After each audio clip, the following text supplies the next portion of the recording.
এই এই নামটা বলাতে অনেকটা পজিটিভ চলে আসে। নতুন বলার পরেও মেরিন যখন নামটা শুনে যে ক্যাপ্টেন বা ইঞ্জিনিয়ারদের একটা কোম্পানি, তখন ওনারা একটা পজিটিভনেস কাজ করে। নতুন হইলে এটাকে পজিটিভ মনে করে। অনলাইনে ডিলার নিচ্ছে, এটা একটা ইন্টারেস্টিং বিষয়। আমরা যাইয়া দিটা দিতে পারি না, কাপাসে আমরা অনলাইনে ডিলার দিচ্ছি। তো আমি যখন মার্কেট অ্যানালাইসিস করি, যদি আমি প্রোডাক্টের কথা বলি, তাহলে আমি আসলে আমার যে এক্সপেকটেশন ছিল এটার অনেক ঊর্ধ্বে আমি রেজাল্ট পেয়েছি। এটা আমার চ্যালেঞ্জ, এটা আমি নট এ ম্যারিনার্সের চ্যালেঞ্জ। তো আমি যদি ম্যারিনার্সরে সাউথ বেঙ্গলের ভিতরে অন্যান্য কোম্পানির চাইতে আমি আমার পরিশ্রম দ্বারা বা আমার টিমের পরিশ্রম দ্বারা আল্লাহ যদি আমাকে জাগায়, আমার সুনামটা চতুর্দিকে ছড়িয়ে পড়বে। যে আমি মেরিনারদেরকে যে জিনিসটা শেখাইতে পারবো, কারণ আমি নিজে একদম সেলস রিপ্রেজেন্টেটিভ থেকে শুরু করে এই পর্যন্ত সেল চ্যানেলটা আমি পুরাটা নিজে দেখছি এবং প্র্যাকটিক্যালি করছি। এই কারণে যে কোনো মেরিনারকে এই জায়গাটায় মানে স্কিল ডেভেলপমেন্টের জন্য আমি ট্রেন আপ করতে পারি। যেটা দেখা গেছে মানে মেরিনার হিসেবে অনেকেরই একটা দুর্বলতা থাকে, যেটা আমাদেরও ছিল। তাই এই সেলসের জায়গাটায় দেখা গেছে আমরা নিজেরা যদি শিখে নেই, মূলত হলো সেলস। একটা কোম্পানির মূল কি? সেলস। হ্যাঁ, সেলসটাই মূল। তো এখন যদি সেলসে যারা থাকে মানে লিডার যারা সেলসের, তারা যদি ম্যানেজমেন্টের সাথে মিলে কাজ করে, হ্যাঁ মানে অনেক সময় হয় কি দেখা গেছে তারা ম্যানেজমেন্টকে বাদ দিয়ে সেলসে যারা কাজ করে তাদের পক্ষ নেয়। এখন পক্ষ নেওয়া বলতে দুই ধরনের। একটা হলো ঠিক আছে তোমরা কাজ করো, আমরা তোমার পক্ষ নিয়ে ম্যানেজমেন্টের কাছ থেকে তোমাদের অধিকার আদায় করে দেবো, এটা এক ধরনের। আরেকটা পক্ষ কি, যে তোমরা ফাঁকিবাজি করো, সমস্যা নাই, আমি এদিকে ট্যাকেল দিতেছি। দুই ধরনের পক্ষ। এখন এখানে যদি যারা মানে সেলসের হেড বা সেলসের লিডিংয়ে আছে, তারা যদি ম্যানেজমেন্টের সাথে স্বচ্ছতা নিয়ে কাজ করে, তাহলে সেলস উঠানো ব্যাপার না। আমাদের প্রোডাক্টে অ্যাটলিস্ট আল্লাহর রহমতে আমাদের যেই ক্যাটাগরি বা যেই কোয়ালিটির প্রোডাক্ট, এটা বাংলাদেশের আমি মনে করি যে কোনো কোম্পানির সাথে ফাইট করতে সক্ষম। তো এখন সেলসের যারা আছে, আমি তাদের মধ্য থেকে সাজিদুলকে একটু অনুরোধ করব, আমাদের এই প্রোডাক্ট নিয়ে আপনার স্বপ্নটা আসলে কেমন? আপনি তো মার্কেট অ্যানালাইসিস কিছুদিন করে সিদ্ধান্ত নেবেন বলছেন আমাদের সাথে আসার ব্যাপারে, তা আপনি ফাইনালি আমাদের সাথে আসছেন। এখন এই মার্কেটে আমাদের প্রোডাক্টের রেসপন্স দেখে আপনি কতটা আশাবাদী? জি, আসসালামু আলাইকুম। ধন্যবাদ স্যারকে একটু কথা বলার সুযোগ দেওয়ার জন্য। যদিও বা স্যারদের সামনে দাঁড়িয়ে কথা বলার মতো যোগ্যতা আমি রাখি না, তারপরেও বলছি আমি আসলে মার্কেটে যখন গিয়েছি, আমি যখন এখানে জয়েন করার জন্য আসি বা ইন্টারভিউ ফেস করি, আমার মাঝে একটা চিন্তা ছিল যে এই ধরনের কোম্পানিটা কেমন হবে, তার প্রোডাক্ট ফিডব্যাক কেমন হবে। তো আমি যখন মার্কেট অ্যানালাইসিস করি, যদি আমি প্রোডাক্টের কথা বলি, তাহলে আমি আসলে আমার যে এক্সপেকটেশন ছিল এটার অনেক ঊর্ধ্বে আমি রেজাল্ট পেয়েছি। এবং আমি আবার আজকে যখন এখানে আসলাম, তো এখানকার চিত্র দেখে আসলে আমি বিমোহিত। তো মার্কেটের যদি কিছু আমি এক্সপেরিয়েন্স শেয়ার করি, তাহলে আমি গুনে গুনে কয়েকটা প্রোডাক্টের নামই বলবো। যেমন আমাদের মিষ্টি বাদাম, বিরিয়ানি চানাচুর, তারপরে আমাদের বাদাম নিমকি, এই যে প্রোডাক্টগুলি, পাশাপাশি আমাদের ক্যান্ডি, এই যে প্রোডাক্টগুলি, এগুলি আসলে আমাদের যে টপ লেভেল যে কোম্পানিগুলো আছে, মানে তাদের সাথে অনায়াসে ফাইট করার মতো প্রোডাক্ট। এবং আমার কাছে মনে হয়েছে যে আমাদের যে প্রোডাক্টগুলির আমি নাম উচ্চারণ করলাম, এই প্রোডাক্টগুলি একদমই ব্যতিক্রম এবং ইউনিক। এটা স্পাইসির ক্ষেত্রে হোক এবং কোয়ালিটির ক্ষেত্রে হোক। আর আমাদের যে প্যাকেজিং, তো সেটা মানে নিঃসন্দেহে প্রশংসনীয় এবং সুন্দর। তো আমি আমার কাছে মনে হয় যে আমরা যদি প্রপার শ্রম এবং আমাদের সেলস টিমকে প্রপার গাইডলাইন করতে পারি, তাহলে আমি বিশ্বাস করি খুব দ্রুত সময়ের মধ্যে আমরা টপ লেভেল 10টা কোম্পানির মধ্যে একটা হবে ইনশাআল্লাহ। তো আমার এতটুকু এক্সপিরিয়েন্স। সবাই ভালো থাকবেন। আসসালামু আলাইকুম। আমাদের সেলস ম্যানেজারের মধ্যে আমাদের সাথে বেশি লম্বা সময় ধরে আছেন আলাউদ্দিন, এবং আলাউদ্দিন হলো সবচেয়ে টফ যেই জায়গাটা, মানে যেখানে বেশি কম্পিটিশন, হ্যাঁ, ঢাকার যেই সাইডটা, এটা নিয়ে কাজ করতেছে। তা এখন আলাউদ্দিনের এতদিনের এক্সপিরিয়েন্সে আপনার যে ফিল্ড ফোর্স আছে তাদেরকে নিয়ে, আর আপনার ওখানে আমরা সফটওয়্যার অলরেডি লঞ্চ করে ফেলেছি। এখন আপনি যে প্রোগ্রেসটা দেখতেছেন, এতে আপনি কতটুকু আশাবাদী এবং ম্যানেজমেন্টের কাছে আপনার কি প্রত্যাশা? স্যার, আমি ঢাকা জয়েন করছি, আমার 3 মাস 5 দিন চলে টোটাল ঢাকা এবং ইয়েতে বাড়িতে।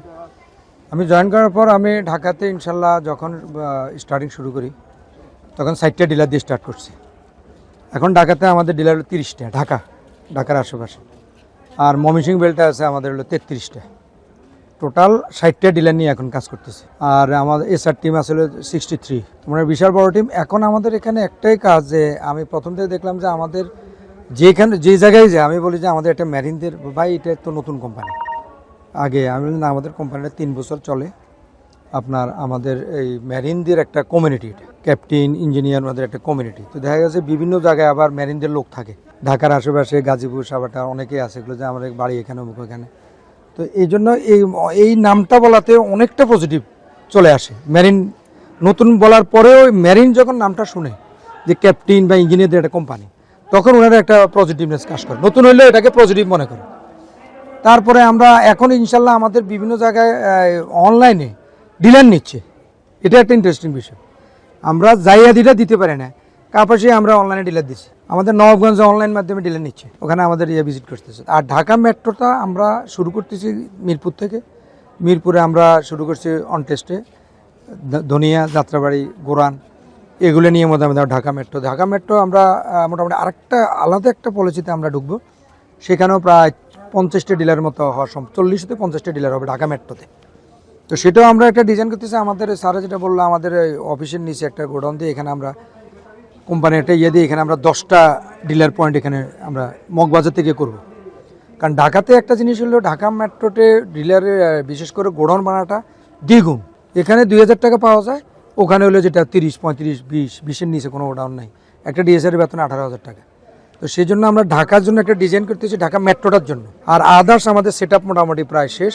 ইনশাল্লাহ আমরা আশাবাদী যে 3 মাসে আমরা অনেক দূর আগেছি, আরও পর্যায়ক্রমে আমরা উঠতে থাকবো ইনশাল্লাহ। এবং আমাদের সফটওয়্যার চলে আসছে এখন।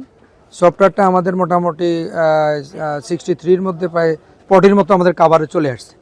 আমরা আশা করি 1 তারিখের আগে পুরো 100% আমরা কাভারে নিয়ে আসবো 63 জন স্তরের মধ্যে। যেহেতু প্রাথমিক অবস্থা আমরা শুরু করছি, আশা করি সাবদের যে উদ্যোগ, এটা আমি মনে করি ওনারা 2 টাকা ইনভেস্ট করে, মানে 2 টাকা প্রফিট করে অলরেডি 5 টাকা খরচ করতেছে আমি দেখতেছি এখন কোম্পানিটাকে উঠানোর জন্য। কিন্তু এটা 100 রেজাল্ট আসবে, অতি সত্যটা রেজাল্ট আসবে। এখন আমরা অনেকে, স্যার এই যে আমরা এখানে 70,000 সেল আপনি সফটওয়্যার দিচ্ছেন, যাদের 2 লাখ 3 লাখ সেল তারা সব আপনার, এটাই তো কয়জন কোম্পানি দিতে পারে? এটা এই যে সুযোগটা দিচ্ছে, এই সুযোগ দিয়ে তো এটা আপনার অতি শর্ট টাইমে আমরা আমাদের কাঙ্ক্ষিত লক্ষ্যে বুঝবে। কাগজ কলম খাতা নোট করো, এই করো, সে বহুত কাহিনী। একটা রিপোর্ট করতে গেলে, চেইন অফ কমান্ড করতে গেলে লাস্ট পর্যন্ত এসে যায় রিপোর্ট ঠিক হয় না। এখানে প্রত্যেকটা রিপোর্ট আমাদের সঠিক একটা সফটওয়্যার মধ্যে চলে আসবে। তো মোটামুটি একটা টিম চালাতে গেলে কিছু আমি মনে করি একজন লিডার থাকে, যে একটা মাকড়সার জাল যেরকম, মাকড়সার যেরকম জাল একটা মেলে, যখন মাকড়সা এবার টান দেয় জালটা, তখন চতুর্দিকে জালটা কিন্তু একসাথে আসে। যদি কোথাও জালটা ছিঁড়ে যায়, তাহলে ওই জালটাকে ফেলে দেওয়া উচিত আমার মতে আর কি। আমাদের টিম হলো এটা একটা মাকড়সার মতো, যে যারা আমাদের টিমের বাইরে বা চেন অফ কমান্ড বা তাদের নীতি নিয়ম এগুলো যদি ফলো না করে, ওই 1 বার 2 বার 3 বার 4 বার তাকে দেখে আমাদের টিম থেকে সরে দেওয়া হয় বেটার। তো আমরা এখন এই 3 মাসে যেটা দেখলাম, মোটামুটি আমরা যেটা বললাম, এখন একটা স্টেজে চলে যাচ্ছি। আমাদের সফটওয়্যারটা ওকে হয়ে গেলে আমরা একটা ভালো একটা লক্ষ্যে চলে যাব ইনশাল্লাহ। তো এই আশা করি আমরা এই কোম্পানিটাকে ইনশাল্লাহ অনেক উপরে উঠে নেওয়ার জন্য সবাই যৌথভাবে, যদি আমরা, স্যারা যেটা বললো যে হ্যাঁ আমি লিডার, এখন আমি একটা লোকরে যদি পাখিবাজি দেখতেছি, দেখে যদি আমি এটাকে যদি আমি সাই দিই বা আমি যদি এটাকে সাপোর্ট করি, তাহলে মনে করবেন যে আমার ওই টিমটা থাকবে না। এই জন্য আমার এই 25 বছরের জীবনে আমি সজীবী ছিলাম 7 বছর, একমিতি ছিলাম 6 বছর, বেঙ্গল বিস্কিট বরিশাল এখানে ছিলাম 7 বছর, অলিম্পিকে 3 বছর, আমার 24 বছরের অভিজ্ঞতা টোটাল এই মার্কেটিং। তো সুতরাং আশা করি যে আমি এই কোম্পানিটাকে ইনশাল্লাহ আমরা একটা লক্ষ্যে পৌঁছে যেতে পারবো। সাথে যেভাবে সাপোর্ট দিচ্ছে, আমরা আশা করি যে একটা লক্ষ্যে সবাই একটু দোয়া করবেন ইনশাল্লাহ। আমরা আগামী 2 মাসের মধ্যে আমাদের ঢাকা ফুল একটা রানিং একটা সেট আপে চলে যাব ইনশাল্লাহ। এখন আমাদের দক্ষিণবঙ্গের যে সেলস ম্যানেজার মাত্র জয়েন করেছে, পুরো এরিয়াটা জাস্ট মানে ভিজিট করা শেষ হয়েছে। তারপরেও আমি এই অল্প সময়ের অভিজ্ঞতা থেকে আবুল বাশারকে রিকোয়েস্ট করব যে আপনার এই কয়দিনের অবজারভেশন থেকে আসলে কোম্পানির ব্যাপারে আপনার মতামত কি? আসসালামু আলাইকুম রহমতুল্লাহ। আলহামদুলিল্লাহ, আমি স্যার আমাকে কিছু বলার সুযোগ দিচ্ছে। আর সবচাইতে আমি সর্বপ্রথম আল্লাহ পাকের কাছে শুকরিয়া আদায় করি যে আমি মেরিনার্সের মতো একটা প্রতিষ্ঠানে আল্লাহ আমাকে এখানে এদের সাথে কাজ করার সুযোগ দিছে, এই জন্য শুকরিয়া করি আল্লাহর কাছে। তো এখানে আমি জয়েন করার আগে আমি কয়েকবার ভাবছি আসলে মেরিনার্স কি কি প্রোডাক্ট, আমি ইউটিউব গুগল বিভিন্ন জিনিস ঘাটছি। বিশেষ করে আমার ইন্সপায়ার কিছু জিনিসের উপরে আমার ডিরেক্টর স্যারের কিছু বক্তব্য আমি শুনছি। এখানে সুদমুক্ত একটা প্রতিষ্ঠান। সবচেয়ে বড় যে জিনিসটা হচ্ছে যে প্রোডাক্ট কারা বানাচ্ছে, তো প্রোডাক্টের যারা বানাচ্ছে তাদের তারা প্রোডাক্ট হিসেবে কেমন, তারা অ্যাজ এ ম্যান হিসেবে তাদের সংগঠনটা কেমন। তো সর্বপ্রথম আমার চুজ ছিল এরা, যে যারা একটা স্বচ্ছ লিডার যারা আছে, ওনারা এই প্রোডাক্টটা তৈরি করতেছেন। তো এটার পাশাপাশি আমি ফিল্ডে যাই, যখন আমার এই প্রোডাক্টটা দেখছি, আলহামদুলিল্লাহ এই প্রোডাক্টের গুণগত মান আমার নর্থ বেঙ্গলের আমার কলিগ আমার ভাই বললেন যে এটার গুণগত মানের দিকে আসলে এটার কোশ্চেন করা না। তো আমি যে আলহামদুলিল্লাহ অনেক ভালো। তো আমি যেটা নিয়ে চ্যালেঞ্জ নিয়ে আমি ওখানে নামছি সেটা হচ্ছে হীরা বা গোল্ডের টুকরা যদি ধুলাতে পড়ে থাকে ওটাকে যদি রাইট জায়গায় রাইট প্লেসটা না করি তাহলে ওটার ভ্যালুটা কিন্তু স্যার থাকে না। তো এটা একটা গোল্ড বা ডায়মন্ডের মতো আমি মনে করি। এটাকে আমরা রাইট প্লেসে নেওয়ার জন্য স্যার আমি ওখানে চেষ্টা করতেছি, সেট আপ করতেছি। আর আমি এই মাসের ডিসেম্বরের 11 তারিখে জয়েন করছি। এখানে আমার টোটাল আমি একটা প্ল্যানিং সিস্টেম স্যারে আমি 122টা আমি প্ল্যানিং ডিস্ট্রিবিউটর সেট আপের প্ল্যানিং দিছি। আর এখানে আমার কিছু অবজারভেশন আছে যেখানে যেটা বলে শর্ট অ্যানালাইসিস, যে আমাদের এখানে কোন কোন জিনিসগুলি কারেকশন করা লাগবে, ওই অবজারভেশনগুলি আমি স্যারদেরকে দিব। তো আমি আশা করি আল্লাহ যদি সহায় থাকে, আমি টিমটা গোছানোর পরে আমরা এই মাস থেকে ইনশাল্লাহ যে ঘোড়ার লাগাম দিলে যেমন ওই একটু স্লো চলে, আমরা সাউথ বেঙ্গল লাগামহীন ঘোড়ার মতো আমরা ছুটে যাব সেলসের দিক দিয়ে আগায়। আর পৃথিবীতে একটা জিনিস আছে, কোনো জিনিস যত মূল্যবানই থাকে ওটা চলে না, ওটাকে চালাইতে হয়। একটা মার্সিডিজ বেঞ্চের গাড়িও যদি ওটা থাকে, ওটা যদি প্রপার ড্রাইভার না থাকে, ওটা কিন্তু স্যার মূল্যহীন, ওটা চলবে না। তো আমরা এটা চেষ্টা করতেছি নিজের ওনারশিপ নিয়ে। এখানে আমি যেটা মনে করি স্যার, এটা আমার চ্যালেঞ্জ, এটা আমি নট এ ম্যারিনার্সের চ্যালেঞ্জ। তো আমি যদি ম্যারিনার্সরে সাউথ বেঙ্গলের ভিতরে অন্যান্য কোম্পানির চাইতে আমি আমার পরিশ্রম দ্বারা বা আমার টিমের পরিশ্রম দ্বারা আল্লাহ যদি আমাকে জাগায়, আমার সুনামটা চতুর্দিকে ছড়িয়ে পড়বে যে না, ম্যারিনার্সে একজন কর্মঠ লোক ছিলেন, তার লিডিংয়ে, তার দিক নির্দেশনায়, তার পরিশ্রমের ফলে এখানে ম্যারিনার্সটা এই পর্যায়ে গেছে।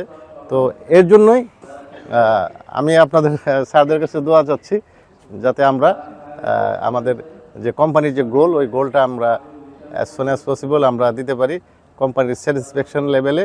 আর এখন যেটা করতেছেন, এটা আমরা সেলসের মানুষ হিসেবে জানি যে এখন আরও এটা অবশ্যই নেগেটিভ। আমাদের এখানে প্রত্যেকটা এমপ্লয়ের পাশে এসআরের পিছনে ফ্যাক্টরি সব জায়গায় সাবসিডি যাচ্ছে। তো আমরা যাতে অতি সত্বর আমরা এটা ব্রেক ইভেন্ট এবং ব্রেক ইভেন্টের পর থেকে আমরা তাড়াতাড়ি আমরা প্রফিটের দিকে যাইতে পারি, এটাই সাপোর্ট। আর স্যার একটা জিনিস বললে ভিজিটের বিষয়, তো এটা তো উই আর লাকি, হ্যাঁ, যে আপনাদের মতো মানুষ যদি স্যার মার্কেটে নামে, আমরা কিন্তু এই জিনিসটাকে আমরা এক্সাম্পল হিসেবে একটা দোকানদারে দেখাতে পারবো যে এরা এই মাপের লোক আমাদের সাথে এসে মার্কেট ভিজিট করতেছে। তো এদের প্রোডাক্ট নিয়ে তো দোকানদারও স্যাটিসফাই বা আমরা স্যাটিসফাই। আর আপনারা যদি স্যার যান, এটা আমরা আসলে খুবই ভাগ্যবান, এটা আমাদের অনেক সহায়ক হবে। আমরা খুবই মানে আপনাদের প্রত্যেকটা লোক যদি এখানে আসেন, আমরা খুবই অ্যাপ্রিসিয়েট করি, আমরা খুশি, আমরা ইন্সপায়ার হই স্যার। তো এই বলি। আর আপনাদের সবার কাছে আমি দোয়া চাই যাতে কোম্পানি যে লক্ষ্যে আমাদেরকে দিচ্ছে, আমরা যেন হালাল পন্থায়, আমি যদি আমার রেসপন্সিবিলিটি আমি না করতে পারলে ওটা আমার জন্য হারাম। তো আল্লাহ জানে আমি ওখানে হারাম না খাওয়াই। আমি স্যারকে প্রথম বলছি, আমি জানি কোম্পানির লক্ষ্যমাত্রা অর্জন করে আমি আমার মানে হালাল উপার্জনটা যাতে আমি আমার টিম যাতে খাইতে পারে, এই জন্য আমি সবার কাছে দোয়া চাই। আসসালামু আলাইকুম রহমতুল্লাহ। Mariners Group, a business revolution for the mariners community.